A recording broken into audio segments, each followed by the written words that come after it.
এক পাগলে বলছে, আমার আল্লাহ যদি খুশি হয়ে আমাকে জাহান্নাম দেয় আলহামদুলিল্লাহ। এবার শিক্ষিত সমাজ যারা আমাদের মতো কিছু আছে না, বেশি পণ্ডিত, এবার যাই বলতেছে সবাই চাই জান্নাতে যাইতে, এই পাগলে চাই জাহান্নামে যেতে। কত বড় গাদা। পাগলে মুস্কি হেসে বলে যায়, হ্যাঁ ঠিকই বলছেন, আপনাদের মতো সুস্থ আমি হতে চাই না, এই পাগলেই থাকতে চাই। এবার তাদের একটু টনক লড়লো, কই কেন? সবাই চাই জান্নাত, তুমি চাচ্ছ জাহান্নাম।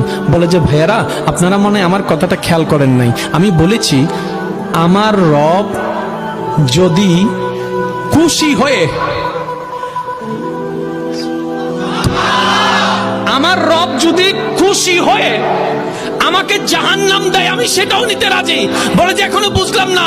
পাগল বলে জ্ঞান দিয়ে রবের বিষয় বোঝা যায় না, দিল দিয়ে বুঝতে হয়। আরে শুনো, রব যখন খুশি হয়ে যাবে জাহান্নামটা জান্নাত হয়ে যাবে, রব যখন নারাজ হয়ে যাবে জান্নাতটা জাহান্নাম হয়ে যাবে।